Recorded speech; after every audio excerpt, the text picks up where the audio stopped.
So happy Friday, everybody. Today is Friday, August 23rd, and this is Frequently Asked Questions, episode 30. We're answering a single question today. Is it too late to catch a swarm? It's late August. Are they going to make it? Well, looking at this tree right here, this is a spruce tree. Look, we have two swarms assembling right now before our eyes. They've come out of my observation hive again. The observation hive is nothing but a swarm generator this year. I've got several swarms out of it. Now, why are there two swarm collections here on these branches? Well, there may be two queens.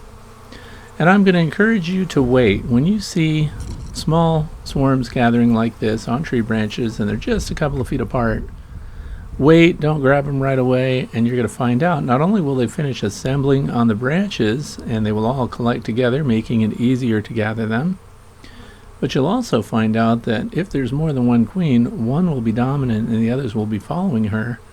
And I think you'll find that your smaller swarm clusters will combine into one, and then later you can get them. So today, of course, this is backyard beekeeping. We're not commercial beekeepers, so we don't care if they're going to make a profit for us. Normally, sure, it's not profitable to collect a bunch of late season swarms, but they're swarming, they're free, the bees are out here. What are their chances of surviving on their own? Well, basically, almost none, especially this time of year, because a swarm arriving at a new location, where would they go? Usually the empty cavity in an old building, or they would go into a dead tree. The problem with the way we treat dead trees this day and age is that we cut them down. Where I live, they're called snags. So if you have dead trees in your woods, which I do, whenever I have trees or dead branches or big knotholes, I just leave them for the wildlife. So bees technically could find a place, but what's the percentage of success this time of year? About 1%. So unless a beekeeper finds, collects, and hives a swarm, their chances are nil. Now look in this cluster. We see lots of drones. These are workers, and of course the old queen has departed, and the new queen is soon to hatch inside the observation hive. Observation hives can't be expanded, so we just let them build up and swarm out and build up and swarm out, and unfortunately I lost my favorite queen ever this way. But did I really lose her? No, because I collected the swarm and I put her in another hive body. So you've got nothing to lose if you take the time and you've got a deep and a bottom board and an inner cover and a cover. And I recommend that you do always have a couple extras laying around so that a late season swarm or a swarm any time of year can be hived and become a part of your apiary. So what we're going to do this year is we're going to capture this late season swarm and we're going to follow their progress. So these were just collected a few days ago. And of course I'll update you on that. If you're in a hurry, this is not going to be your video, because the second half of this video is nothing but looking around at what the pollen resources are and what pollinators are in the area. So yes, we're going to hive this swarm, but I'm going to wait until they collect together, and then we're going to show you the box we're going to put them in. We're going to use a FlowHive 2 8-frame box with the stand, and we'll go over that. But notice how noisy they are. Notice how much movement is going on. This is an unsettled swarm, which means they're still assembling on these branches. When you see all the surface activity like this, and they're not really sending out a pile of scouts, although normally they would send scouts out to find a new location before they even depart the original hive. In this case, the hive is about 75 feet to the northwest of this tree, and this tree gets used over and over again. In fact, I just came out to do some trimming and I look up, and of course the swarm of bees are just beginning to land on these tree branches. And then I thought, well, this would be a great way to answer this question since it comes up so often. Now look how quiet they are now. Look at the surface activity. They have collected pretty well. And the number of bees is not huge. So that's another reason why people might pass it up. The swarm is little. Their chances of making it is slight. And look, the other branch where the secondary swarm was is now empty, and they migrated to this one. How do I know they migrated to this one and didn't just fly off on their own somewhere? Because I watched them. They flew right from one branch to the other until they all clustered here. Now, this is the following morning. So they've been out here all night. Now look how many bees are here. Also, notice how quiet they are. they're conserving energy. And it rained a little bit overnight, and they're still here, so would you just walk away from them? I'm not going to. So I'm going to get my butterfly net, I'm going to collect them up, we're going to put them in a hive box. And that is my favorite method these days, using a butterfly net. So here it is, FlowHive 2, 6 frame, which matches a Langstroth 8 frame. I've got the stand, which is leveling because of the screw feet, landing board, slatted rack on top of that, a deep box, and what's going to speed up their ability to survive. We're putting in BetterComb, which comes from the BetterBee.com. BetterComb is a synthetic, pre-drawn out honeycomb. This is going to give them a place to immediately put their resources, so they don't have to use their energy to draw out new comb. And of course, my favorite solid one-piece plastic foundation now is by Acorn, and this is heavy dipped Acorn wax frames. So we're putting those in the center. We are putting the BetterBee pre-drawn synthetic comb to the sides, and on the very edge there's another Acorn frame. Here's the back, showing that it's leveled up, even though we're sitting on these blocks and it looks awkward. We're going to push all the frames to the middle, and because we have a slatted rack, we have lots of space underneath, and now I've already dumped them out of my butterfly net, and they're in the box. How do we know the queen's in there? You need to look at the behavior of the bees. And notice here the inner cover, which is very lightweight, by the way. I just laid it right on top of the pile of bees, which is on top of the frames. And it will eventually close down on its own as the bees move out of the way. Look at the abdomens that are sticking up in the air. If you'll notice, that last joint on their abdomen is open wide, and it's in a kind of an awkward position there. You can see a light colored band at the last segment of the abdomen. That's called a Nasonov gland. What they're doing is they're just spreading the pheromone. They carry the queen's pheromone, and that is the smell of that colony. And this is going to help the other foragers that are out and about, and those scouts that zipped around trying to find a new home. They're going to find their colony again through these pheromones that they're putting into the air. So you know, when they've accepted the colony and they've moved in and the queen is there, they're helping spread that so the others know that she's there also, and they will all hopefully join forces. I think we got about a 3-pound collection of bees here, so what happened is the equivalent of installing a package. And I think they're going to make it. So if they don't make it, I'm going to let you know. If they do make it, we're going to see. Look at this bottom box here. Normally a brood box, even from FlowHive, you wouldn't be able to see into the sides, but there's side panels. There's glass panels on the brood box. So we can look at that later on and see how they're using these frames without disrupting them. If you want to guarantee the success of your bees when you put a fresh swarm in a box, you want to leave them in there, you want to leave them alone. The other thing is we're going to have to feed them. These are my dramatic upshots, because looking up at something with the sky beyond it gives it a sense of majesty. So these bees, they're heroes. They're heading out against all odds to start a new colony, and we're going to help them. This is that access panel so that we can look inside, and later I'm going to see how they're working the comb, and there it is.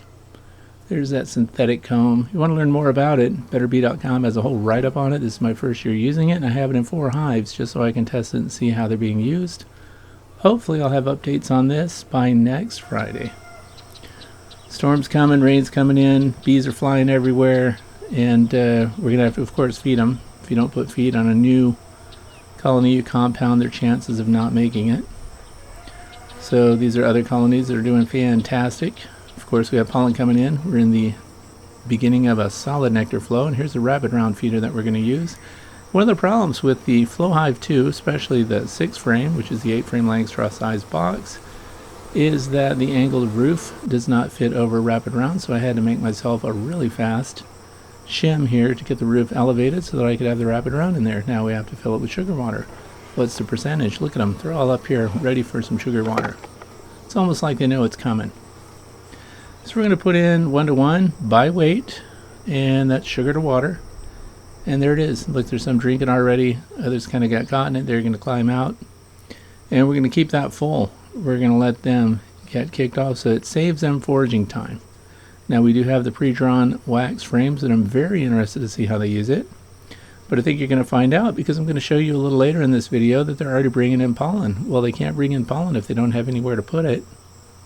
So they actually are doing well, I'm happy to tell you, even though they've only been out there a few days. The other thing is, when you have a hive like this that's empty, I mean, we just put bees in it, we have empty frames, this is a lightweight thing. You're going to have to strap it down.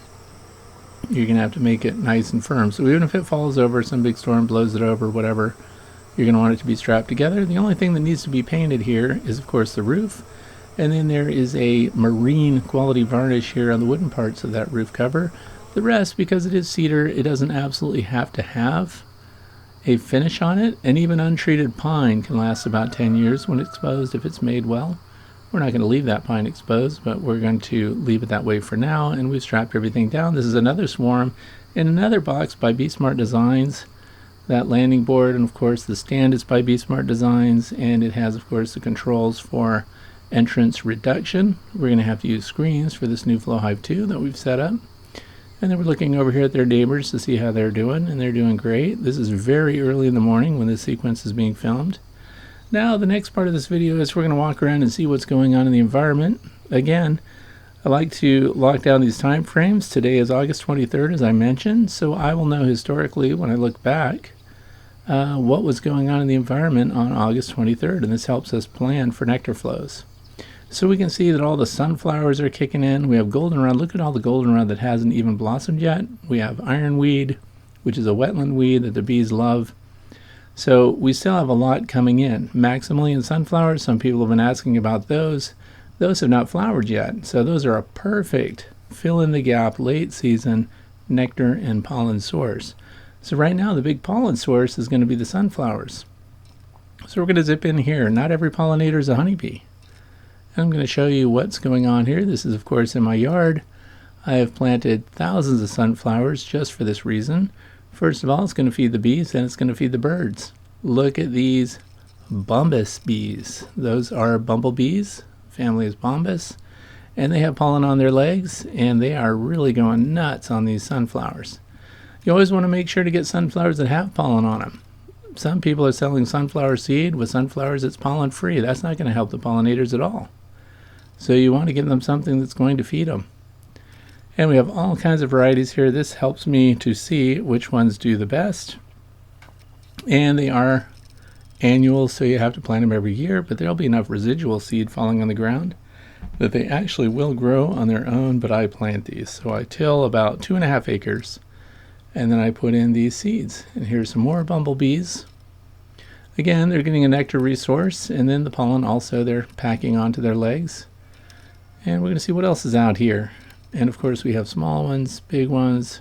Their faces are supposed to follow the sun as the sun follows and crosses over the field, but only half of them do that. Here's another bumblebee. And early on this year, I had woodchucks eating my sunflowers. That was not good. So when the sunflowers are just getting started, you'll have like a ground squirrel come through and eat hundreds of them, just chewing off the leaves and leaving the plant to die. So we're tooling around here. What else is going on? Today is actually kind of cool. It's about 72 degrees, and so considering the fact that we had in the 80s earlier in the week, that's not great. We took off a bunch of honey. The Saskatraz bees, for those of you who are wondering, are doing fantastic, and they have turned into magnificent honey producers. So now this is my floral wildflower perennial section.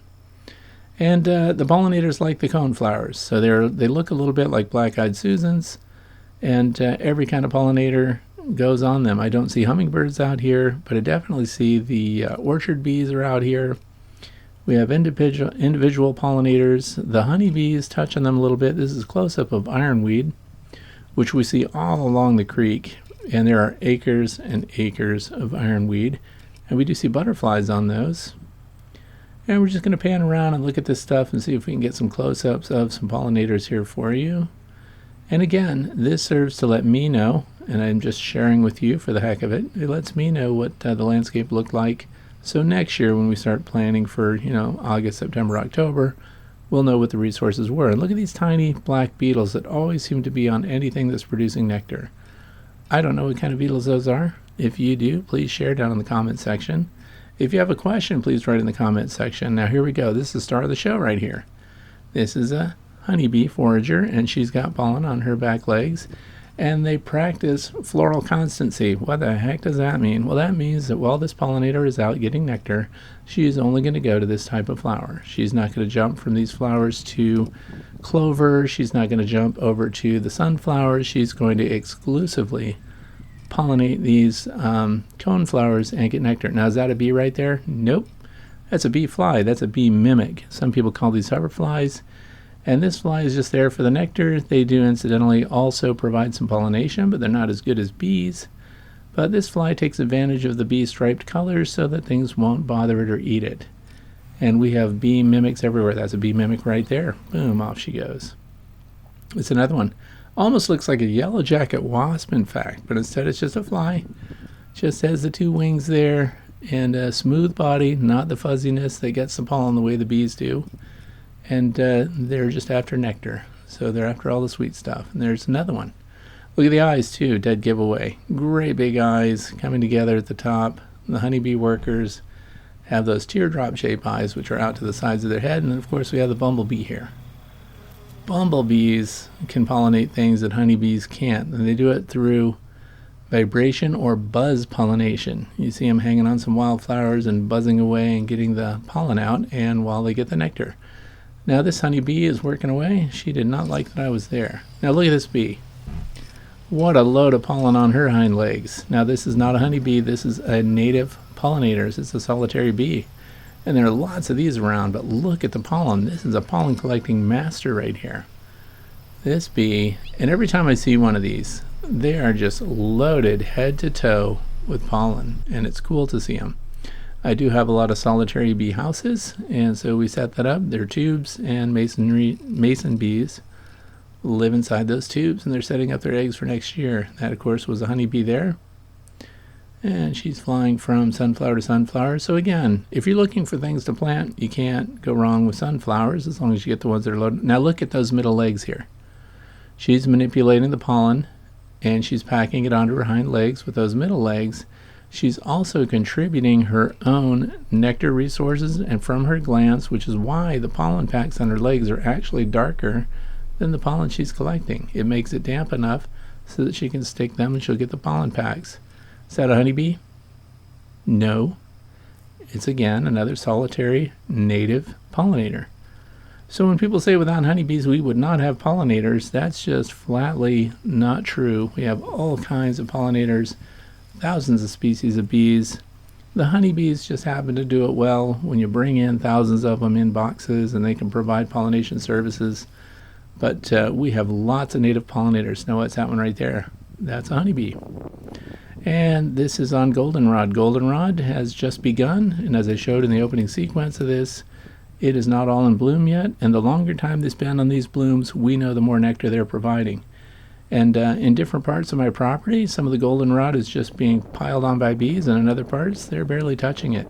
Now this is many days after we installed the swarm, so we're doing a checkup on them, and I do see lots of pollen coming in. So what's that telling me?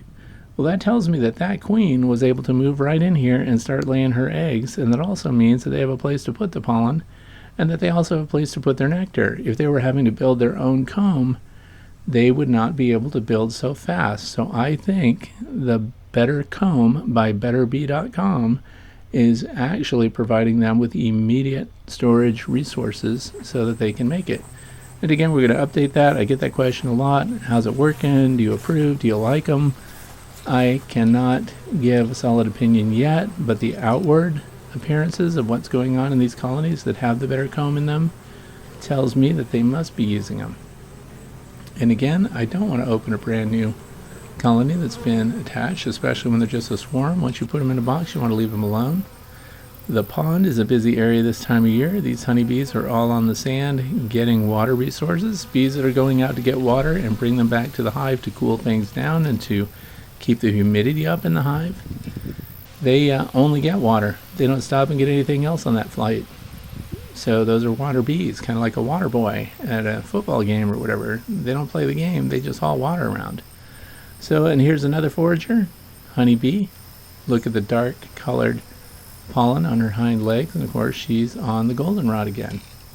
So things are looking fantastic. Next week we're supposed to have temps up into the 80s again. This weekend it's going to be sunny starting with tomorrow. sunny, no rain, which is exactly what these bees are going to need to make it. And what do you think? Do you think it's worth hiving a late season swarm? I personally think it is. The options for those bees are that they simply fly out and expire. So I say if you've got the equipment sitting around and you've got space for them, and if you'd like to try out those synthetic pre-drawn honeycombs, I would say go ahead and put that swarm in there. Of course, these are other pollinators. There's a little orchard bee there to the right of that butterfly, and this, of course, is a monarch butterfly, and this is a source of wetland weed, almost like ironweed, and there is also dogbane. So this actually may be dogbane. And again, the more time the pollinator spends on the weed, the more nectar there must be for them. So these are fantastic. Diversity is good. Coming up next, of course, will be the Maximilian sunflowers, and I have thousands of those. Can't wait to see the bees and other pollinators on those Maximilian sunflowers. I'll put links to the seeds that I'm using down below. If you're interested in a FlowHive, I will also give a link to that down in the video description with a $50 discount coupon, which gets me $50 off my next purchase. I hope you guys have a great weekend. Thank you for watching, and I hope your bees are doing as great as mine are. Yes, catch that late season swarm. Their chances are better with you. Thanks for watching.